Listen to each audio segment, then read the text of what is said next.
Hi, hello, and welcome to Cinema Express. My name is Ram Venkat Srikar. Today we have with us filmmaker Pallavi Gangireddy to talk about her latest web series, the horror show Anya's Tutorial, now streaming on AHA. Hi, Pallavi. How are you? Hello, hi. I'm good. How are you doing? I'm also good. Thanks for asking. So, Pallavi, when I type your name in Google, right, Pallavi Gangireddy, the first thing that shows up is Mr. Santosh Sivan's tweet with a photo in which you are working alongside Mr. A.R. Murugadas. And the person who tweeted that had quoted it A.R. Murugadas shooting Spider. And Mr. Santosh Sivan had quoted it saying, no, that's future director Pallavi Gangireddy. Okay. Yes. Tell me about the background of that picture and how you arrived where you are. How I got into filmmaking? Well, it's a little twisted because I wish I had like a film that got me so passionate into filmmaking and that led me into, I wish I had a story like that. But this is what it is. I mean, growing up, I've always been in boarding schools. I've been in boarding schools from my fourth grade. So I never had access to TV. I never had access to, your millennial things now, like your cartoons, your Star Wars, this and that. I missed out on a lot of that. Having grown up in boarding schools.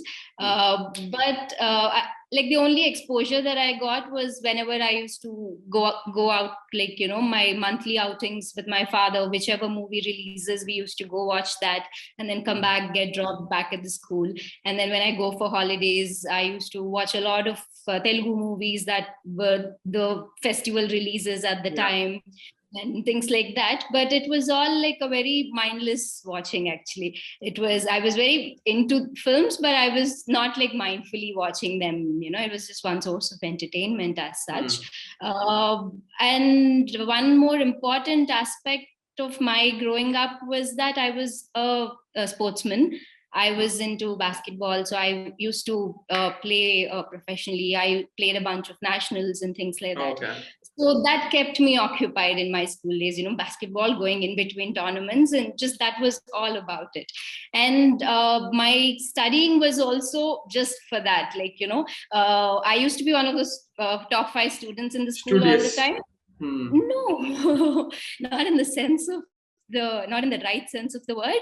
I used to manage, basically. I used to study just because I had this fear of, if I don't get the marks, suddenly if my marks, start dropping, they're going to tell me it's because of basketball, so stop playing, be at the school. Right. So that was my motivation to study. Let me give them what they want so that I can get what I want. So I used to just be in those, good academic books and then continue playing basketball.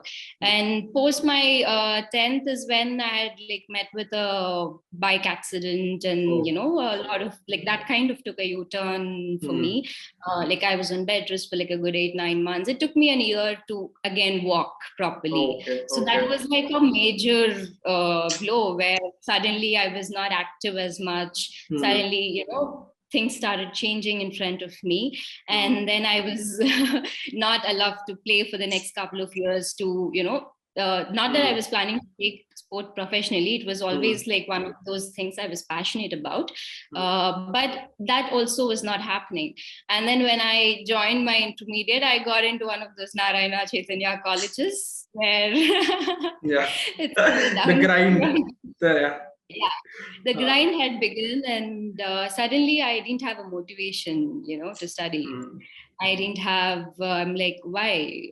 I used to study because there was a motivation. I had to go out play. Now, why am I studying? So all these why started propping up. I started questioning anything. Why should I get only this many marks, that many marks? So all of that kind of became a very personal journey, those years of intermediate, where I was not finding interest in anything. And that was when, again, a boarding school atmosphere, boarding college atmosphere of Narayana, where everybody is just chasing the marks, right? So at that time, I remember one of my benchmates who is like my very best friend even till date. So she was a day scholar and I was a hostler. Okay. So she was my access to the outside To the world. outside world outside, yeah. So she was my access to the outside world, and she loves singing. She was a very passionate singer.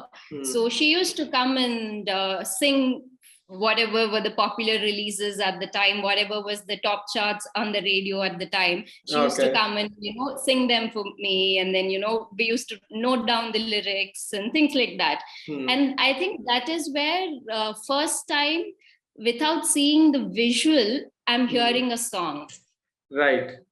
Until then it was only watching a movie and then coming back and listening to the top charts of that movie, right?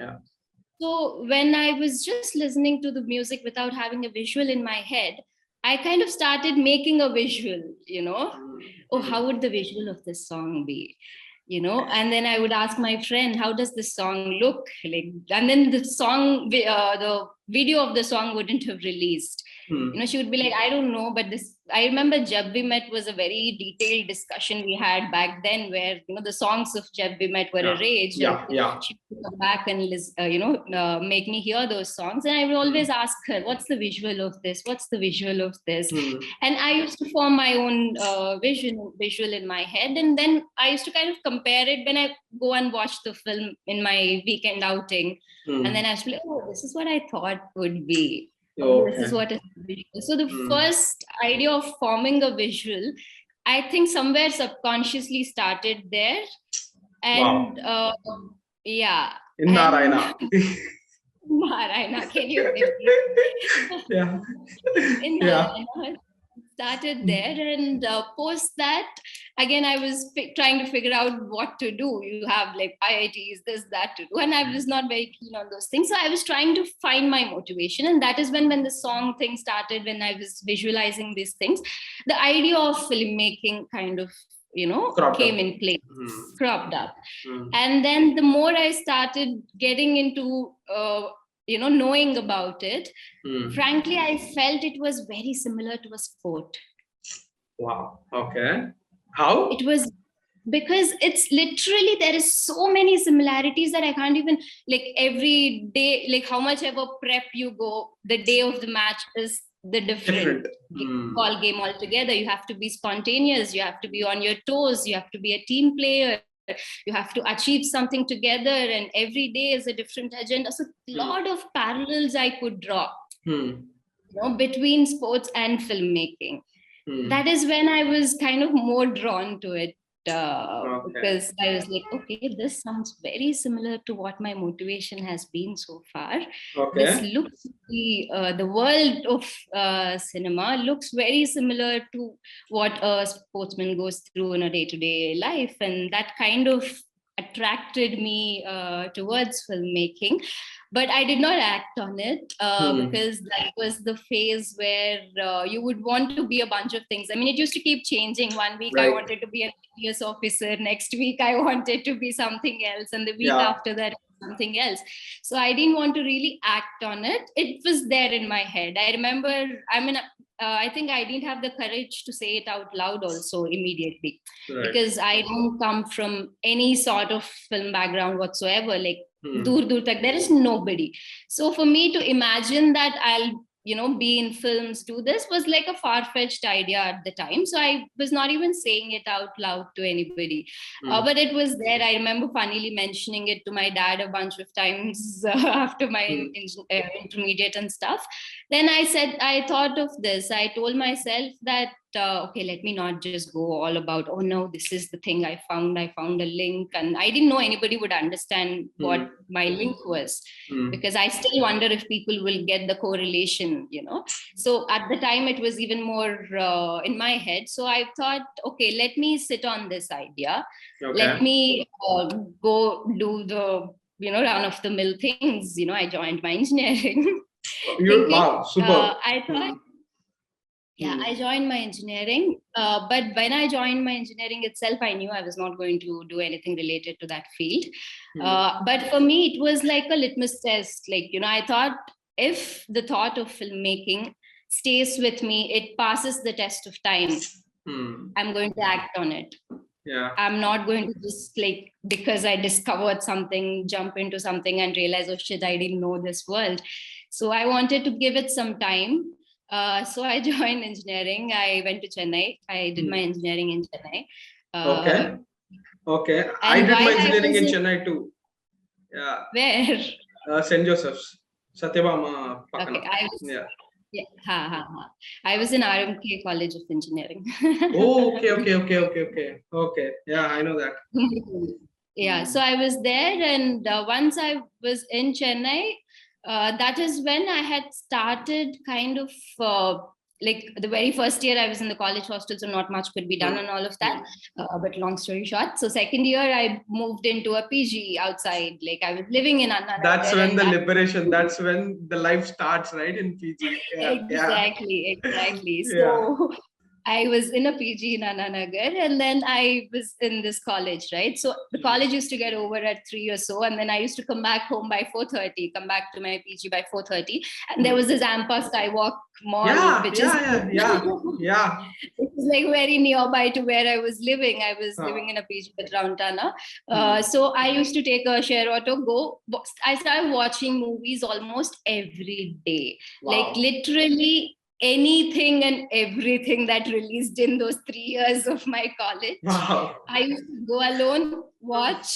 Huh. Because it used to be like I had a lot of Telugu speaking friends and all of Hmm. them, but they would watch only the hit films, right? They would Right. watch one film in a week or things like that. They wouldn't come and watch every day with me. So I used to get dropped at the hostel, pick up my bag, and then go off to watch a movie. So that Wow. became a thing. And then that's when the first 2 years of engineering, I was just watching and observing a lot of things. I didn't watch much of Tamil cinema before that. Uh, like I said, I lost out on a lot of pop culture stuff growing up because Thanks of to boarding Narayana school. and boarding schools. Yeah. Yeah, so I Yeah. was trying to catch up on all of that. There was so much. Hmm. There still is so much to catch up on. So that was a phase where, like those 2 years, every day I used to go left, right, center, watch. I used to have this thing because I used to have this apprehension of if I'm going alone, what if anybody asks me, why are you watching a movie alone? Like, I didn't think that was a thing. In my head, I used to be like, I'm going to tell them I'm an online critique. I'm going to tell them I review films, but nobody asked. I don't think anybody cares, but I thought people Yeah. would.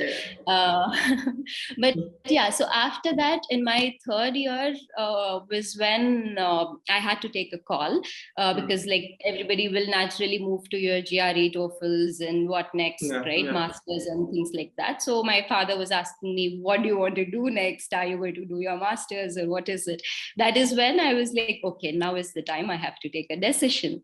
So that is when I remember there was this Robert McKee seminar that happened in RFC, screenplay, a 3-day screenplay seminar that I didn't even know who Robert McKee was until then. Okay.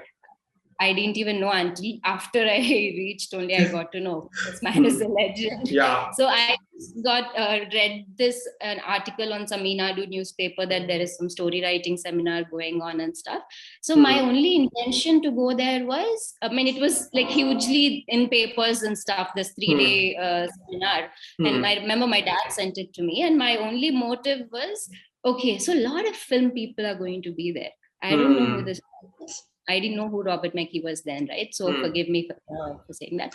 But yeah, so I was like, okay, I don't know who this guy is, what he's going to talk about, screenplay, this and that. I don't know anything. But at least there are going to be hundreds of film people there. Right. So let me go and meet as many of them as I can. Like, let me go talk to them, know if it's a right choice to make or not, or what's there in the long run and things like that. So I went, attended that workshop for 3 days at RFC. I met a lot of interesting people. Of course, the seminar in itself was very, very enriching. Enlightening. But yeah. Very, very enlightening, especially for somebody. Even today, if you go sit there, it's still enlightening. But imagine back then when I knew nothing, it was like what is this how a film is supposed to be watched? I had no clue. So beyond that, I met a lot of people. I kept asking everybody that, oh, you do this, why did you do? So a lot of these interactions happened, and I became a little more clear about what I wanted to do. And there was this one final check where I had to be like, okay, if I'm going to decide this is what I'm going to do for the rest of my life, or for the longest time in my life, I have to be very, very sure. Then I thought, okay, I can never be on without being on a film set ever, I cannot decide this is what I'm going to do for the rest of my life, right? Yeah. So again, going back to Narayana, my other benchmate, like my one benchmate was a singer, and my other benchmate by the time I was in my final year, she was working in an event management company. Okay, so she was working in a company that was organizing these audio functions and things like that for movies. So she is not a movie person at all, but she was working for this company which was organizing. So I reached out to her, my third year semester holidays. I told her I have 1.5 month holidays. I want to be on a film set. Okay. I want to be on a film set. It can be any film, anything. It's all right. I just want to be there and see, because there was also this question within my head that is it the glamour part of it, or is it the fame and this and that? Is it that is attracting me, or is it the actual work? Right. So I have to see what the actual work is to take a call. So I asked her, I just want to be around, just let me be. And then she hooked me up with a new film. I think Varun Sandesh was the hero of that film back then. And it was a pretty new crew, debut director, everything was pretty new.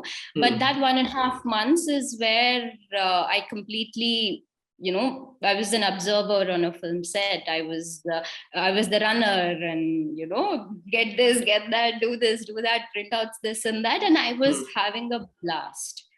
And by the end of that 1.5 months is when I went and spoke to my dad finally that, okay. Wow. I'm sorted now. I think I have some clarity. I know what, not that I knew what the work was, but I was participant in the work, and I felt that was the adrenaline rush for me more than, anything else. So I was like, I'm going to pursue filmmaking. And that is what I went and told my dad. Wow. Finally. Okay. After that, I wanted to go to a film school. My dad's reaction is another story in itself, so I'll get to that. But once I told him, then I started looking at film schools, and there were two ways, right? You either assist somebody, or you go to a film school learn. I wanted to do it the academic way, because I wanted to find my own voice, and I wanted to, not go and learn on the job. I don't think anybody can teach you so much on the job. So I went to a film school. I went to Whistling Woods for 2 years. And Mumbai. Yes. I moved to Mumbai. Right after engineering. I still did not collect my engineering certificate. Wow. Yeah. Okay, that takes some balls. Yeah. Right after engineering, I immediately went to Bombay and I joined a film school. And the next 2 years were like great learning, because being in Bombay, in the center of it all, and meeting all these people. And trust me, I didn't even watch Godfather before I went to film school. Film school. Okay. So, because until then, everybody around me used to tell me I'm a, movie buff or Nixon Mal Pichundi, and then everybody used to, amplify that. But only when you go to the film school and see the other people, you realize. Oh my God, yeah. No, we don't know nothing. Yeah. There is a completely different world out there, which we don't have a clue about. Yeah. Exactly. So that was when those 2 years at a film school, I was in Bombay for the next 4 years, there 4.5 years or so. So I was, so the active years at Whistling Woods were like, I was making a lot of short films, writing the regular curriculum that any film school has. I was, getting deeply involved in that. And I was kind of finding my own self, like what Mm. is it that I want to say? Do I actually have that many stories to tell, or what is it that I want? So all these things kept coming up. And after the film school, I mean, you make your diploma film. My diploma film went around a lot of film festivals, and it got a lot of appreciation and things like that. And post that, my first AD job was for a Gujarati film. Okay. It was for a Gujarati film. Luckily, the director was, I mean, the crew was all from Bombay. So the one draft of the script was written in English. So why I took that film to be my first film to work on was, again, Gujarati film being a small industry, because a lot of people were telling me, if you want to do a regional film, come back to Telugu and do a, assist here. Why would you want to stay there and work? But they were like offering me a second AD position because of the budget constraints they had, and it being a small industry in itself and things like that. So I felt, okay, this is where I think I'll learn more, because right after getting out of film school, you will be like the sixth AD, right? You'll be like the intern, or you will still be clapping and things like that. But here I was where I was being given a second AD position because I come from a film school and I have this experience of making my diploma film and all of that. So they were offering me a second AD position. So I thought, okay, language is only a barrier if you think it is, otherwise it is not. So I went ahead and I did that Gujarati film for like a 6-month period, I think, the first film. And after that, I came, I mean, it was very much between Bombay and Ahmedabad. I came back, and within like a couple of weeks of coming after that film, I joined A.R. Mulvidas as his AD for his Hindi film, Akira. Okay. And I continued working with him for the next 4 years. Okay. So that's where the photo comes. Yeah. Super. I love how much journey there is until that photo. Wow. Yeah. So that photo was, coincidentally, we were shooting in Ahmedabad for Spider. Okay. So once somebody put up that photo, and Santosh sir happened to tweet it, and it was a great moment. Superb. Lovely. Very elaborate, lovely answer. I got to know a lot about you. So I'll ask you something. What is it that you learned in the film school versus on a practical film set? How different were both of these? Quite different, in fact. I mean, a lot of unlearning happened after assisting. I started assisting, on a film set, because in a film school, everybody is learning. Everybody is. I mean, there is no external commercial. I mean, the economics factor of it that comes in place, right? That doesn't come in place yet. As long as you're in that school, you're just in a learning phase. You are allowed to make your mistakes, you're allowed to grow. All of this is there. But once you step out, there is no chance to make errors. Like, all this time is money, you have to be on your toes, all of these things. There are so many other factors. You have to be open to improvise, you have to be open to be more spontaneous, you have to be not so rigid as you would otherwise be as a film student. So a lot of these things. And how did Anya's tutorial happen? Anya's tutorial, I think we've mentioned it a couple of times before, where lockdown. So the writer of Anya's tutorial, Soumya. Soumya, she's a very good friend of mine. So we have been wanting to collaborate on something for a while by then. So I was working on a different project before the lockdown. I was going to direct something else, and the lockdown kind of put a halt on that.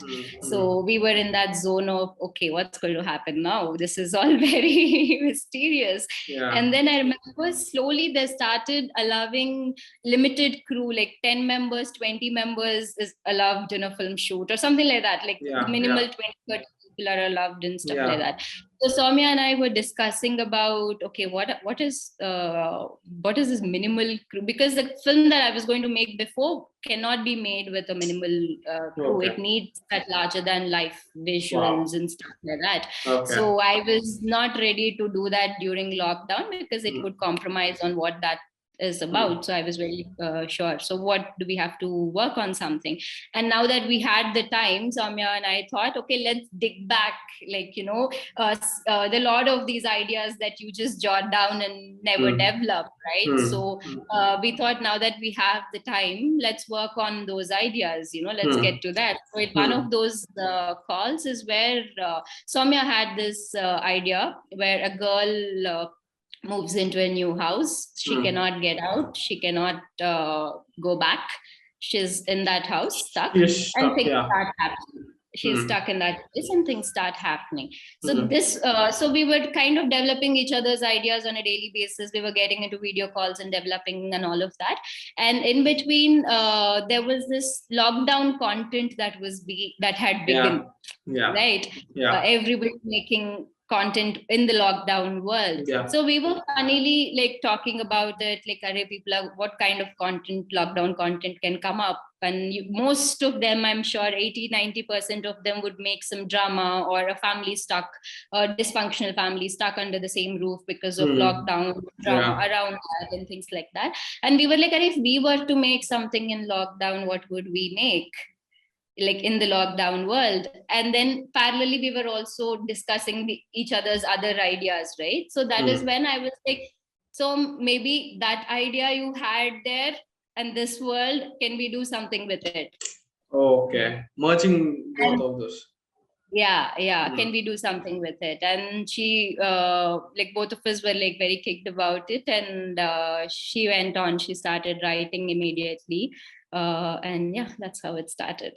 Okay, so you're not a horror fan, right? Not really, until Anya's. Like, do you watch horror films? I started.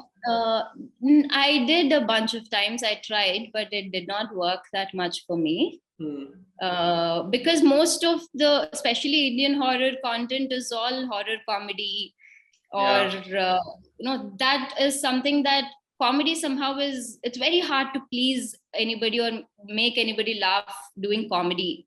I think that's the most difficult genre there is. And then people mix horror and comedy. It doesn't sit that well with me.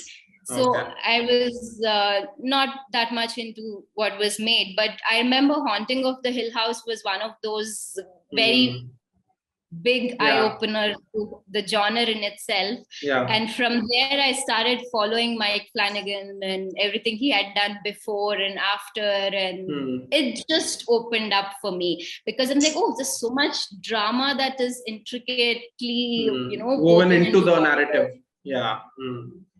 That I was like, oh, I didn't know this kind of horror existed. I always thought it was about the jump scares, and I used to be one of those audience who will anticipate the jump scare before itself and ruin it for everybody.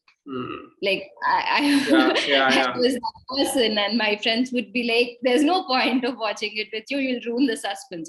So it was that. But when Mike Flanagan happened, I was my approach. So Mike Flanagan changed your perspective towards horror. Okay. Yes.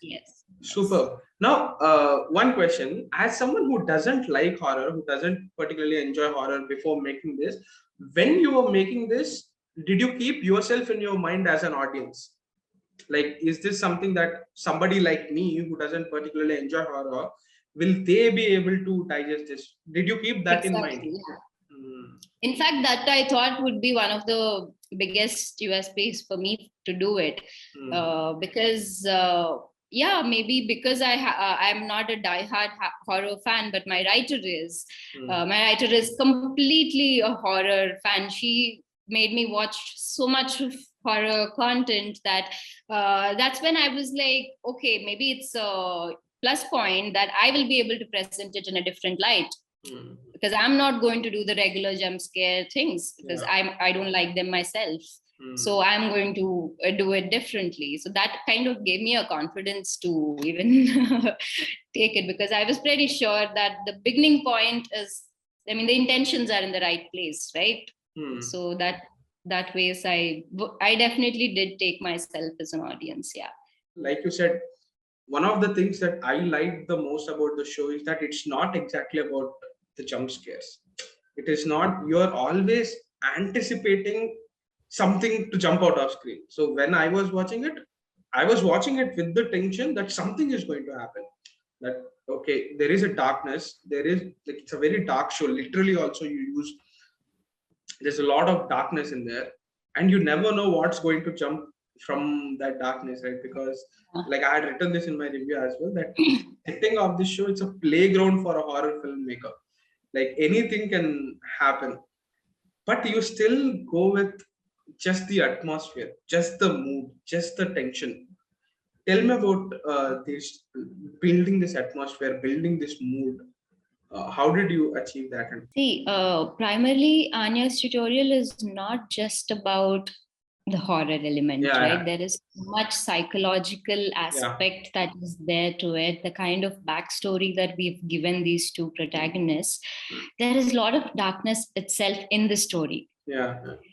Right. So we were just trying to juxtapose these things and say it subtextually, rather than because for me it is about the drama aspect, about, is she imagining it, or is it the demons of her past that are like haunting her even now, or, so there are a lot of these psychological reasons for Anya to be in that house and to continue to be in that house. Yeah. And for going ahead and doing what she did, there are a lot of the reasons are not materialistic, the reasons are not external, the reason is very internal, right? So when such is the case, the approach should also reflect that, right?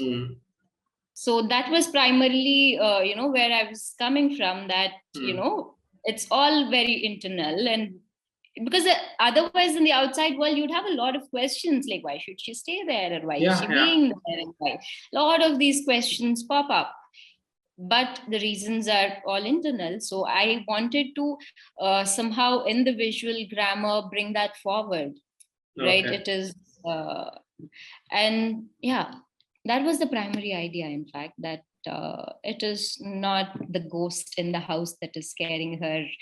The sister miles apart is scaring her more than the ghost inside the house. So then we should be dealing with the internal demons rather than, what is there in that house, or what is giving those jump scares, or what is giving those conflicts in her head. It is all coming from within herself. And I also if you closely follow her dreams, if you closely, the very first dream that we open the show with, where she's running, she says she wants to get out of that house, and she says she can, and she's already moved out. She gets this dream in the new house. Though she had physically moved out of that house, in her dream she is not able to get out of that door in Madhu's house. So it's all very interlinked like that. Yeah. And also like how you almost treat Regina like the ghost in a couple of scenes, right? Like the way she turns around, or a few close-ups, like she really has that ominous look on her face. Were that your cues to her? See, a lot of these little idiosyncrasies, like right after the shot, or that, like once she holds the bowl of milk which is hot, and then she does this, and then right after cutting the call, turning her face and doing, those are all what Regina as an actor brought into play. Those are all those little, those are the things I still kind of look at in the screen. I'm like, because these little idiosyncrasies are what kind of define her in the little, because there are a lot of other, it's a non-linear narration, and then she comes again in the next episode towards the end if she comes here. So still these little gestures is what kind of audience, the mood of it is what the audience will carry. Again, when they see Regina, immediately they'll get into that mood because of these little things that she does, the way she walks, Kani, the way she just screams, things like that. Yeah, those are all, I think, because all that I had to do with her was a bunch of readings. That's all. Like, okay, just to dissect a little to the actors before you ask me. Yeah, a bunch of readings, and post that she had written down her beats. Okay. While we were doing she had a beat sheet for her character. Because while we were doing the reading itself, the first narration, Soumya and I went, and then for the second screenplay reading, both of us were sitting and doing it with her, and she was making notes of her beats across episodes. And those little characteristics, like, the character traits that Madhu has, she was picking on those things from the script and from what Anya's story. She can understand more of Madhu from Anya's perspective too, and note down those idiosyncrasies. And it was completely prepared. Like, she was quite, I mean, that beat sheet was very, very impressive. When I saw it, I was like, wow. And then she had her own playlist for Madhu. Wow. Okay. Yeah, because before getting into the set, she used to listen to those. Okay. She would listen to only that playlist with, which defines Madhu for her. And things like these. And then, so then it becomes easy, because you don't have to do a lot of discussion on set. Right? When the actor comes that prepared, and then that day scene itself, we only discuss that day's scenes in her van before she comes to the set. Like, these are the scenes, this is what happened before to the character, after to the character, and this is where we are at right now, this is your mood, there's that. That's it. She gets ready, comes out, and it's all there, because her homework is done. Like, she's got her beat sheet right, she's made a playlist for her character, and she was digging deep into that. Yeah. What were your visual references like? Did you have any visual references? Yes, I did. I had like a good 200 slides of visual references that I had to present to the platform and everybody, right? So when it's OTT, when there's a platform, you have to do a PPM, you have to give a visual lookbook and all. So yeah, there is like a full 200 slides of visual lookbook. But primary visual references were, again, Mike Flanagan's Oja, Origin of Evil. That was where a lot of my lighting references, I mean, not that I gave them to Vijay sir, but a lot of my references for what I had. That visual you had in your mind. Yeah. It came from Oja, it came from a bit of Haunting of the Hill House, and it came a little from Searching and things like these, because the story also has social media as the Searching was for the screen portions. Yes, okay. But I didn't Searching to an extent. Primary visual reference was Oja. In fact, like, if out of the 200 slides, I'm sure 120 of them will be of that film. Wow, you are a huge, probably the biggest Mike Flanagan fan I have ever met. So I became one. Yeah, me too. So let's talk about some choices that did not completely work for me. Yeah. The ending. Like, I'm sure I'm not just the only one. You must have heard this, right? After 6 episodes, yes, the show leaves a lot of it open.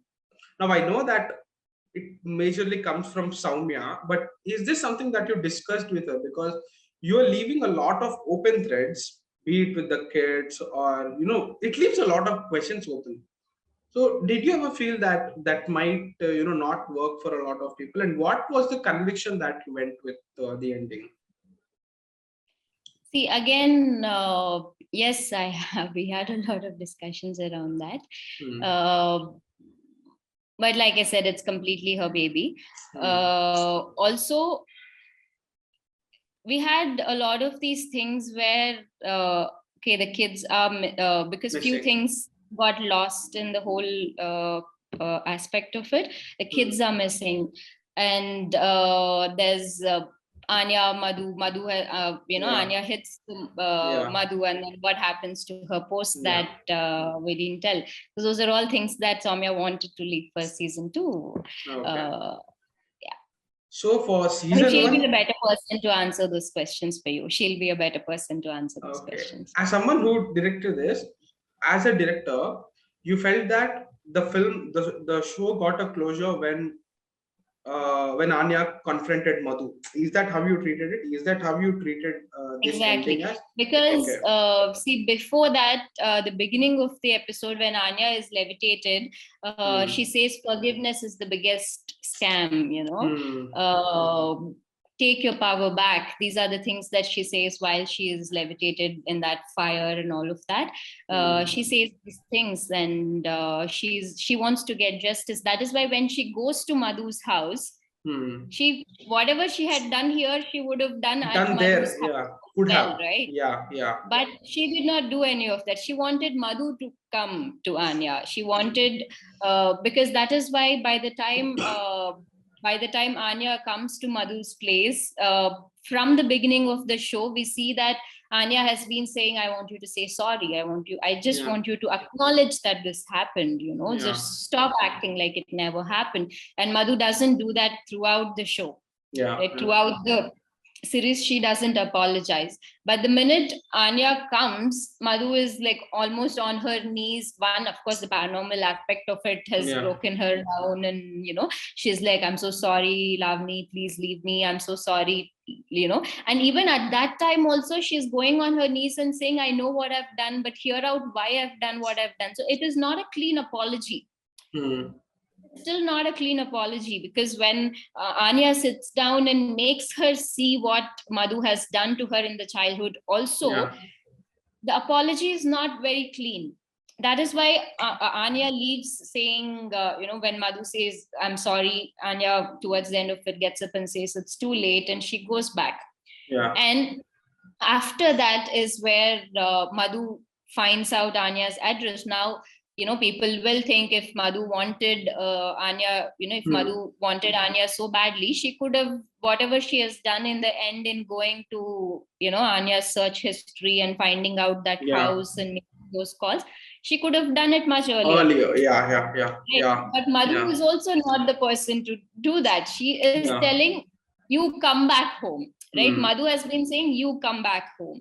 Leave all this, come back home, give me your address, you tell me, like, you be in my control, rather than Madhu doing anything to find out and going and doing that. She wanted Anya to come back, and until then that did not happen. So once Anya leaves the house is where Madhu now wants to go and approach. So that was about it, where after Madhu reaches Anya's house, the justice for Anya, like how for Madhu, the justice begins at killing the mother. Right. For her, the justice begins there. For Anya, the justice begins where we ended the series. Wow. Yeah, again, I would love to know more about these characters in season 2.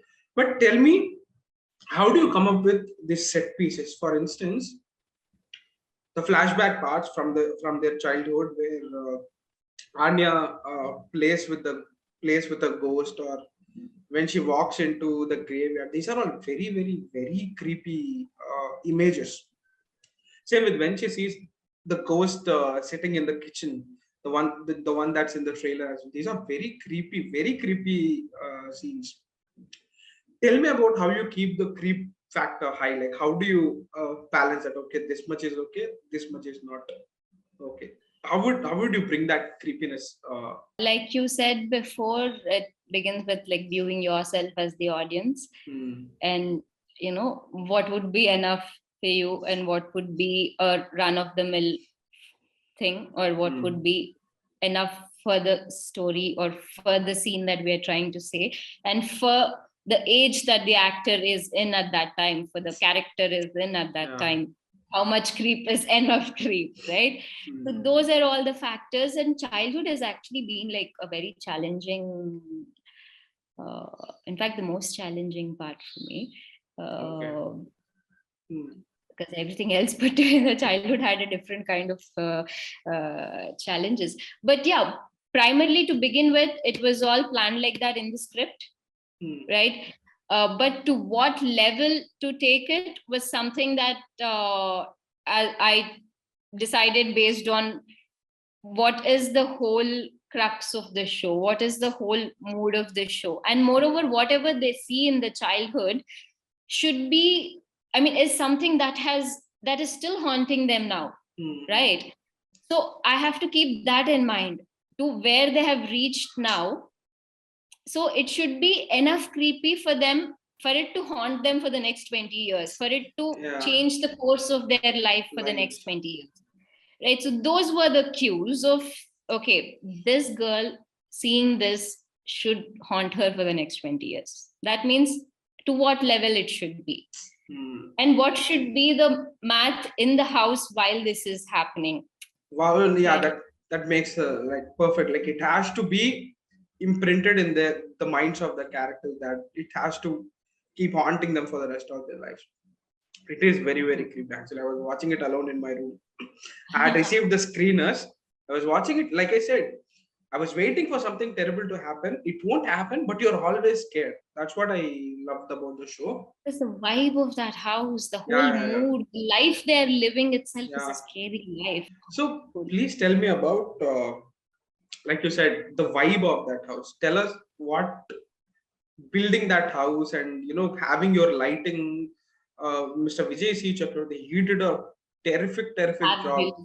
Yeah, with the lighting, with the shadow play. Tell us about that. Now, how did you achieve that look? See, the look overall, we had first Vijay sir. His approach is again, I mean, we have done multiple script readings to begin with. Okay, like every draft of the script, luckily lockdown and all that, so the shoot got a little pushed and we had a little extra time. Again, he always goes back to the script. He is somebody who will sit and ask me about script, what's happening there, what's happening here, what's happening there. So our 90% of the discussions, or maybe 70% of the discussions in the pre-production stage was reading and rereading the script, It was just that. And post that is when we thought, okay, so now that this is what it is, now we have to give a uniform look. I mean, at the house, Anya's house itself, the current house that she's living in, that needs to have a character of its own. And there are some principles that universal principles that a house where horror happens comes with, right? You don't get a sense of day and light. You don't get day and night, you don't get a sense of day and night in the house. You don't it's get always a sense dark of, it's always dark. So there are these universal rules that horror comes with. You have to address those. And then in the color palette, like we had used blues with a green light on Anya, and then green with a blue light on Madhu. And then to have a uniformity across all locations, because see, Anya is like the scenes are such that a lot of it is happening on video calls, right? So you're seeing two spaces at the same time in one scene. Right. Whereas in a regular film, the whole character, 5 characters are sitting in one location. So the audience mind is not going to any other location mood or any other location while you're in this scene. But here, since everything's happening in video calls and stuff, it's like 1 minute you're in Anya's house, next minute you're in Madhu's house, next minute you're in Arjun's house. That kid's house. So you have to have some kind of uniformity. So we kind of tried to bring that with using grace in all the locations possible. So though each location had like a distinct thing, we were like, there has to be some uniformity because locations are going to keep coming in between every scene, right? So we have to have some kind of balance. So that is where the furniture, the browns that we had used through the furniture, and then the grays that we'd used on the walls, like a little textured stuff. Those are all things that we had used in all the locations, like be it Hemant's, Arjun's and Kira's, everybody's, just so that it won't seem like a jump within a scene. Right, the format of the story is like that, so it shouldn't look jarring to the eye. That 1 second I'm in Madhu's house, next second I'm in Anya's house, next second I'm somewhere. So that was one primary thing where yes, each and moreover with Anya's location, we built a set, and we could play more. Everything else was real location. Okay, so only Anya's house is Okay. Yes, only Anya's house was a set. Everything else was a real location. Childhood, we had the liberty of treating it differently because again, flashback, right? Yeah. Flashback, but at the same time, it keeps coming in between episodes. Every Yeah. episode, it keeps coming in between. So there also, we had to make sure there is some uniformity in terms of visual look. It shouldn't suddenly feel like, but we've used a lot of earthy tones and maroons and things like that in the childhood part. Childhood, why I said is was quite challenging. One, of course, we had Kids. a completely the location Okay.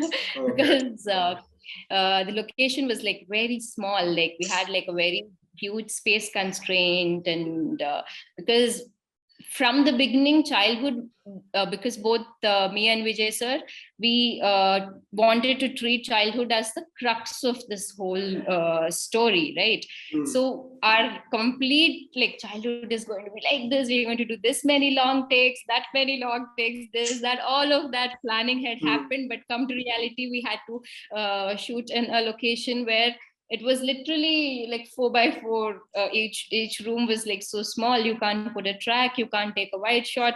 So there were a lot of these constraints. So to play around that and still make you feel creepy, because usually horror, like your long corridors, your big spaces, that is where you get the mood and all of that.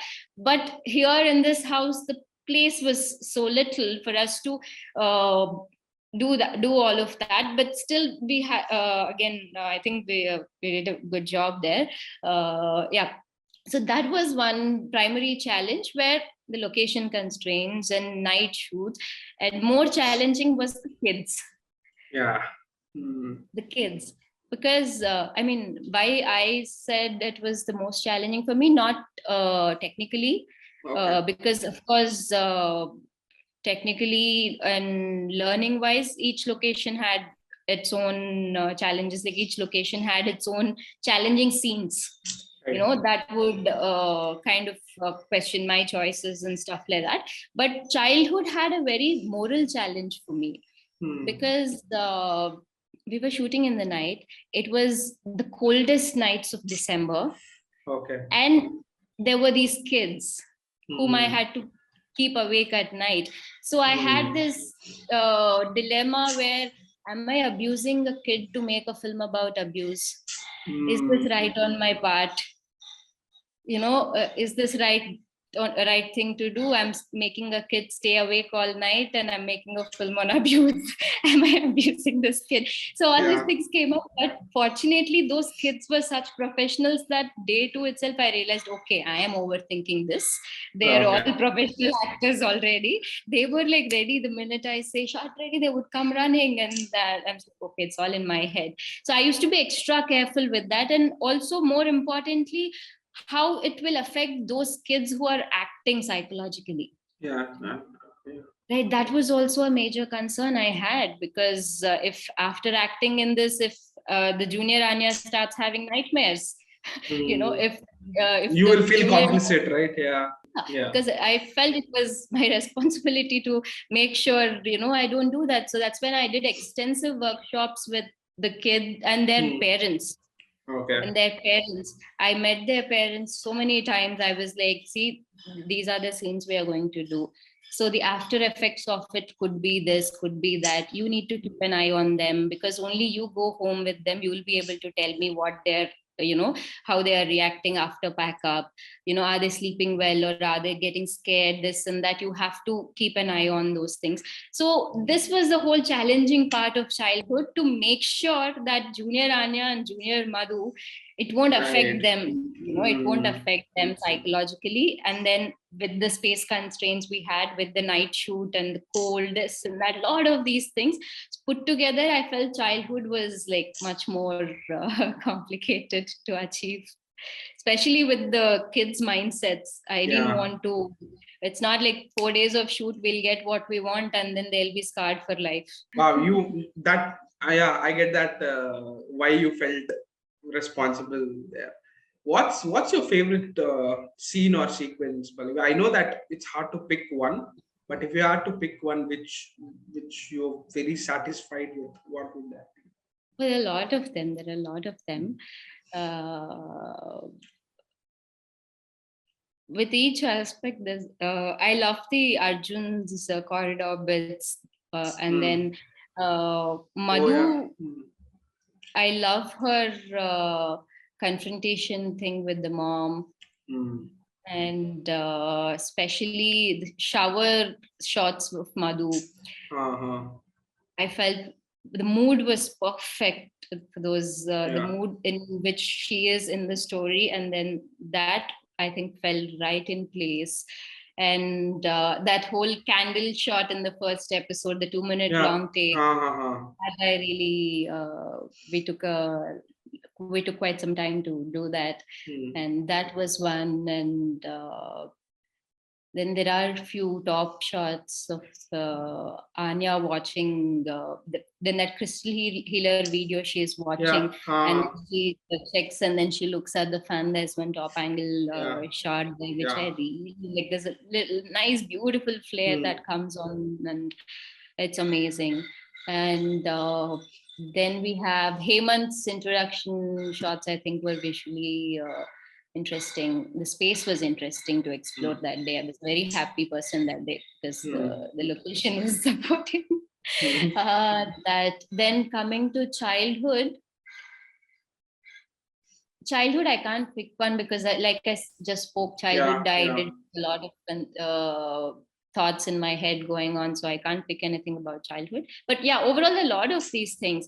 And Madhu dragging Kira and sitting, and that emotion of Madhu, the mop dance that had become, that has now kind of, I mean, everybody seems to be loving the mop dance. Delivery boy, the way, the grace with which Anya just drags the boy and then sits.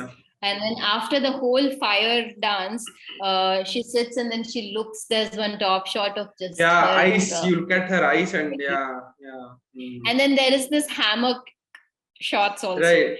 Those 2-3 hammock shots are a couple of my favorites. A lot of things. Vijay sir has like gone above and beyond. It's one of the best looking shows in recent time. So Pallavi, when is that larger than life film gonna happen? Hopefully next. Super. Congrats for Anya's tutorial. I'm looking forward to the second season. Thank you very much for your time, and thank you very much for sharing a lot of these details. Thank you very much. Thank you. In fact, I would like to mention Arul and Gautam also. They've done like fabulous music job. Get to talk about them. But yeah, Arul and Gautam, both of them. Shout out to them. They're getting a lot of appreciation on that, and I'm very, very proud of all these wonderful technicians. That they were amazing. Yeah. Thank you. Super. Thank you very much, Pallavi. I'm looking forward to what you have in store next. Thanks. Thank you.